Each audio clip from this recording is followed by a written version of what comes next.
Hey guys, welcome back to another episode of Entitled People. Hope you're all doing wonderful. And as usual, it's time for more Reddit stories about some real wonderful people. So let's begin. Want to beat the crap out of your own car? Well, okay then. A few weeks ago, I found myself parked next to a car that was, as far as I could tell, identical to mine. Same make, Subaru, model, Outback, color, muddy green, and probably same year. Although I'm not an expert. Close enough, probably. It's a popular car, I pass them all the time. My car has a large-ish parking lot ding on the driver's side rear door panel. No idea how it got there. Probably some kid opened his door a little too quickly or forcefully, and it smacked into my car. These things happen. No need to get worked up about it. I'd been meaning to get it fixed, and I'm a little sorry that I didn't do it because it would have saved the idiot a lot of grief. Self-inflicted grief, to be sure, but still. Enter the idiot.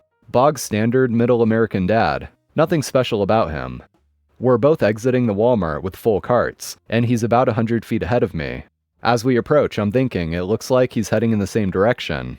I even plan on jokingly saying "nice car" in Subaru solidarity, but I will not get that opportunity. I should mention here that I've already clicked my clicker to unlock the car. It'll be important later.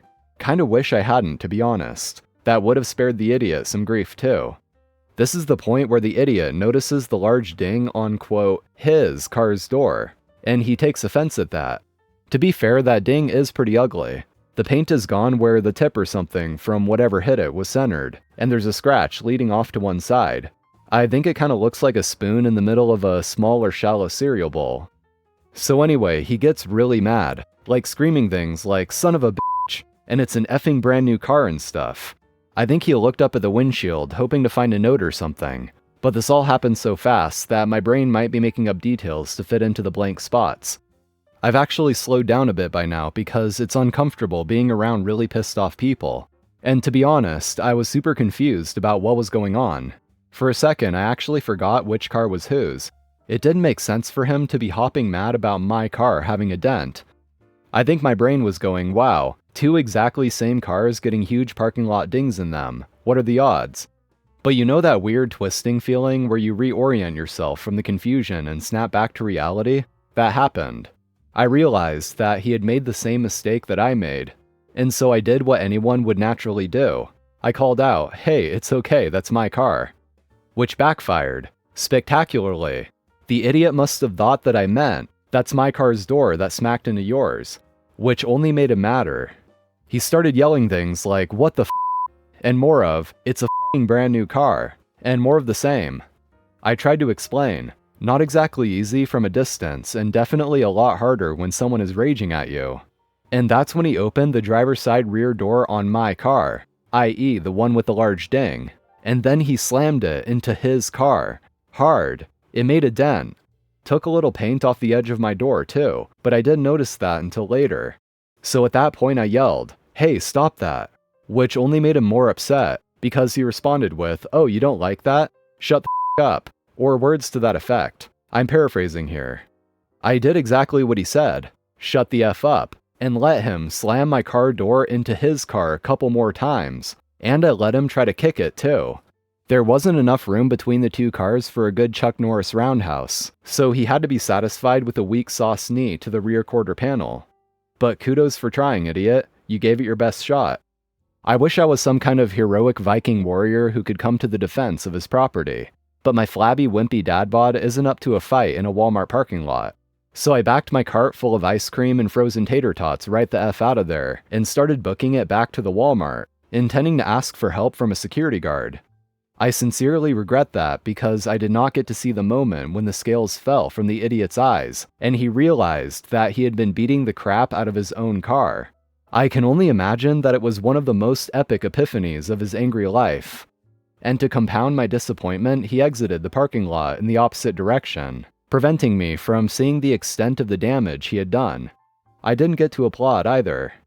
This whole episode took maybe 5 minutes tops, probably less. But aside from a little lost paint on the edge of my door, that was probably going to have to be replaced anyway. I was fine. Him, not so much. Am I the a-hole for refusing to shave my hair for a client who's a cancer patient? I, 21 male, currently own a barbershop and have found myself in a very weird situation. I was scheduled an appointment by a father of a cancer patient who is currently undergoing chemotherapy and feeling very saddened by the situation. I decided to refuse any payment and give the girl her haircut for free. However, that's not the problem. Once they arrived, I reluctantly helped the father pull the daughter out of the wheelchair and onto the chair. But then I had seen him go outside to his car, only to arrive with camera equipment. I asked why he was doing this, and he leaned into my ear and whispered how he's going to record this for his daughter, and told me about how I'll shave my hair for the video so they can publish it on their Instagram page. I refused, and calmly explained how I wasn't informed about this during the scheduling, and that I wasn't going to shave off my hair just for some stupid video. The father then visibly got angry towards me for some reason, and yelled at me explaining how I don't get it, and how much work he went through to even go to my barbershop and schedule an appointment. He called me a rich piece of crap that feeds off of the poor, and constantly degraded me throughout for no reason.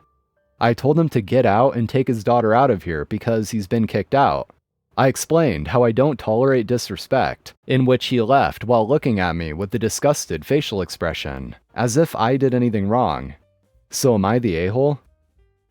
In what world would OP be the jerk here just for not wanting to shave their own head, just because some random guy expected him to for some silly video? If you want to do that to show your support, that's something you decide yourself. You can't just force it on other people. And if that isn't bad enough, it seems like this dad only wants to do it for his Instagram page, and he's exploiting his daughter's cancer to try to get attention on the internet. Who's the real jerk here? Neighbor trespassing and property encroachment. Location, Oregon. I have a neighbor who has been attempting to encroach on my property and has been getting quite aggressive. I had a retaining wall installed 20 years ago, along with planting some arborvitae trees.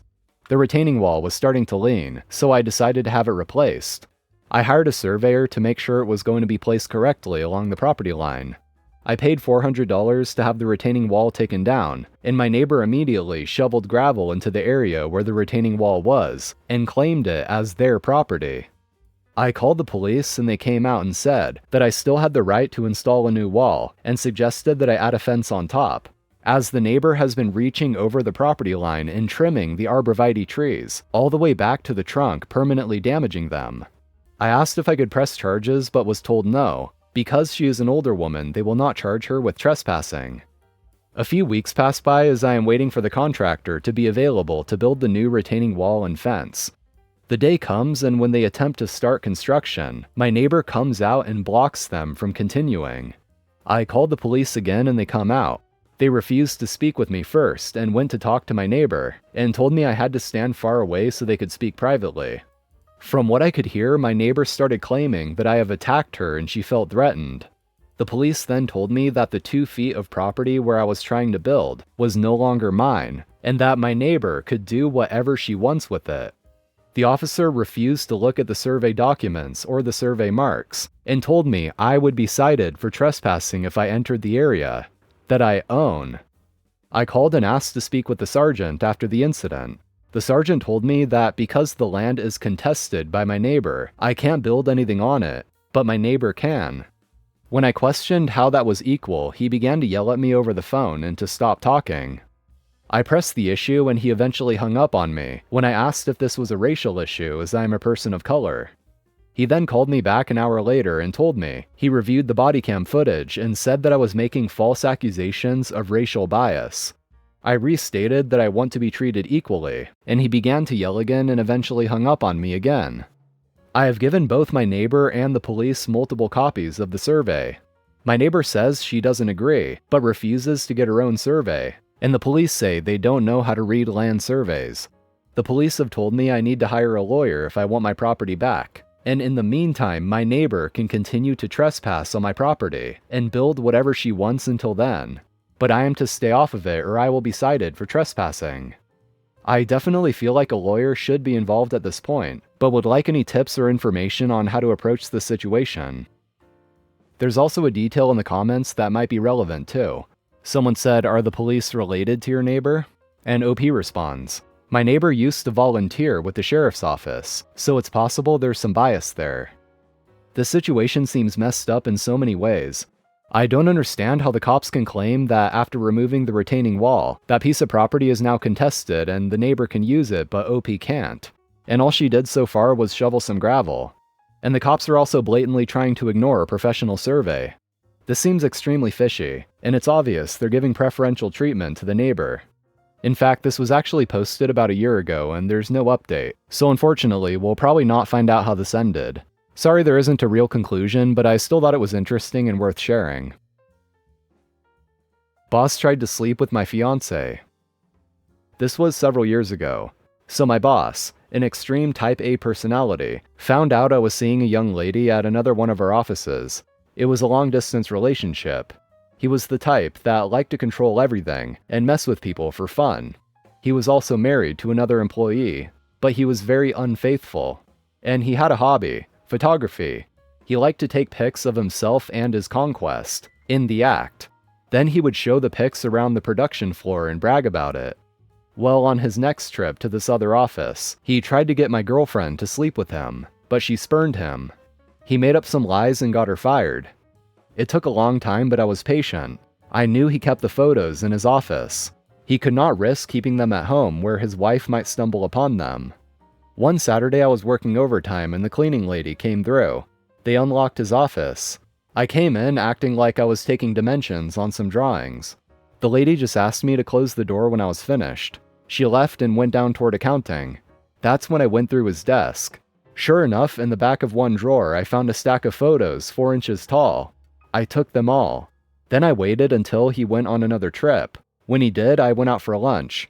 I had a dozen pics of him in the act with 4 different women, all showing his face. The women all had darker red hair. His wife is a blonde.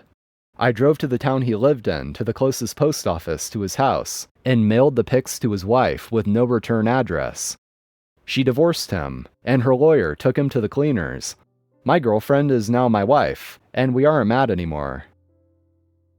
And that is it for today, guys. Thank you for watching. Hit that like button if you enjoyed, and also subscribe if you haven't already. So take care, friends. I'll see you all next time.